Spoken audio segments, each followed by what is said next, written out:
Trinitarian myth number 10. Jesus received worship, therefore Jesus is God. This is a really bad one. Trinitarians in general are so confused about this, it's troubling. Very, very troubling. The problem here is that 21st century Trinitarians, they have this definition of the English word worship, which means something like an act fitting to perform only toward God. Okay, that's what they think the English word worship means. So when they see that in their Bible, they think, well, then that automatically means whoever is being worshipped must be God. Totally wrong. Wrong. The Greek word proskeneo, which is almost always the word in question when this comes up, has no such meaning. Nor does the corresponding Hebrew word shakah. Jesus received and receives proskeneo worship. All sorts of men received proskeneo worship throughout the Bible. All kinds of men. David, Joseph, etc. Angels also accepted proskeneo worship in the Bible, despite what Trinitarians tell you by using 2 verses out of Revelation. They're confused about that one, too. Jesus tells us, for example, the Philadelphians in Revelation, that the Philadelphians will have Jews come and worship at their feet. Same word. Same word that's being used at Hebrews 1:6, for example, where it says the angels worship Jesus. And it's talking about the risen Jesus there. Because these are facts, these are just plain facts. This word is used all over the Bible, the Greek word or the corresponding Hebrew word, or the same Greek word in the Greek translation of the Old Testament, to refer to worship of God, angels, and all kinds of different men. Trinitarians don't seem to care. So they've invented up a couple more lies because now this cat is out of the bag, basically. So there's the myth that there are 2 kinds of proskeneo worship. Yeah, that's what we'll do. It means, it has 2 different meanings. And it's just an invention. They just made this up. There's no such distinction in the scriptures. But what they'll say is, well, there's worship of men, and then there's worship, and that's okay, proskeneo. And we won't really call it worship. We'll just say proskeneo to men, proskeneo to God, and that means worship only to God. The Greek word proskeneo refers to submission to any higher authority in the Bible. That's how this word is used. If you have a higher authority, and he truly is your authority, and you give him this proskeneo worship, that's quite fine in the Bible. It means you're just in subjection to that higher authority. That's it. It doesn't mean you're recognizing that person as God. The command in the Bible is not to worship other gods, not to bow down to other gods or idols as images of God or other gods.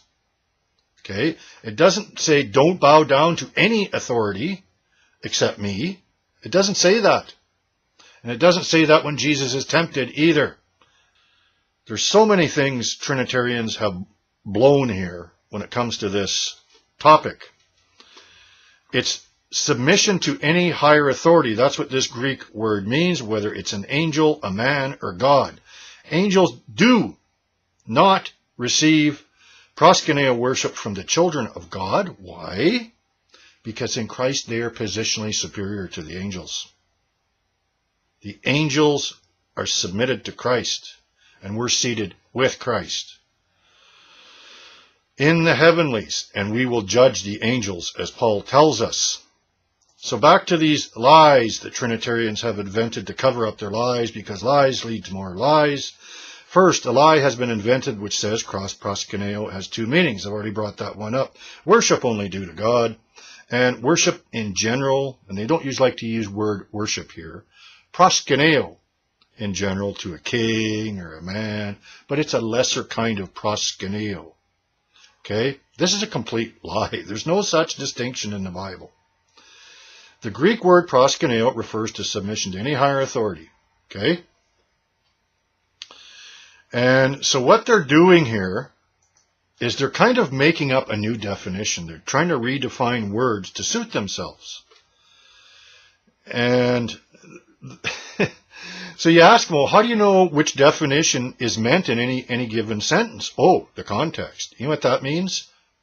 My Trinitarian doctrine. That's what context means. It's code word for I check my doctrine to see which fits the best. And that's what the word is going to mean.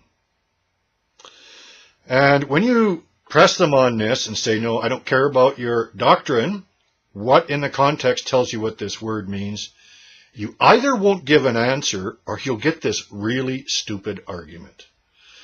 And it'll go something like this. How do you know that worship in this case means worship only due to God? Well, because Jesus is being worshipped. Well, how do you know Jesus is God? Well, because he's receiving proskeneo, worship only due to God. Well, how do you know Jesus? You see, they're just going around in a stupid circle. They're not proving anything. Somehow, in their heads, they think they are. It's pitiful to watch this. So, now there's another new lie coming out about this. This lie claims there's two different types of proskeneo in the sense of what you're doing. Okay? And which one is in view is demonstrated by what you're doing. So there's a religious kind of proskeneo worship, and then there's this non-religious kind. So you could give the non-religious kind to King David, but you can't give the religious kind to King David. Only to God. And since it's given to Jesus, Jesus is God. Well, they just made this one up too. It's a total fabrication, a total lie.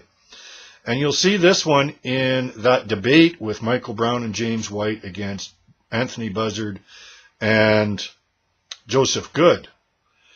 And I believe, if I remember right, I could be wrong, that Joseph Good brought up 1 Chronicles 29:20, where the whole assembly of Israel bowed down and worshipped Yahweh and King David.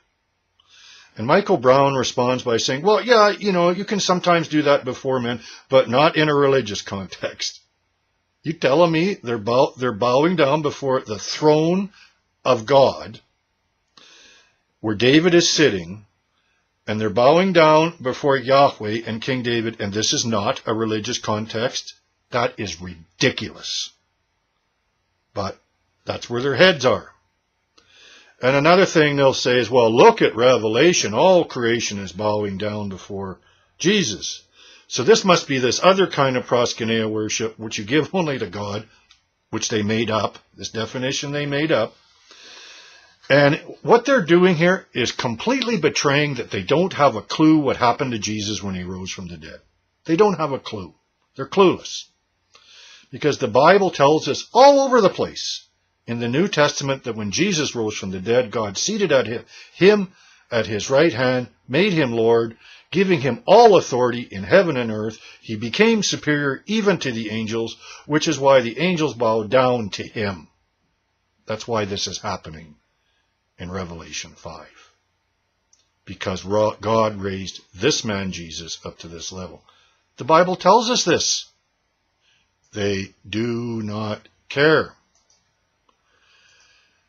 You see, they don't even think about simple things like Jesus was given all this authority. The Creator doesn't have to be given authority over his own creation. Right? Those thoughts you just can't have in Trinity world because they're inconvenient. Now, just a warning about this worship thing. You're going to need to explain it to Trinitarians about 10 times before it sinks in. To most of them, at least. Don't ask me why. I just know this from experience. You've got to explain it to them over and over and over and over. Because they just don't seem to get it.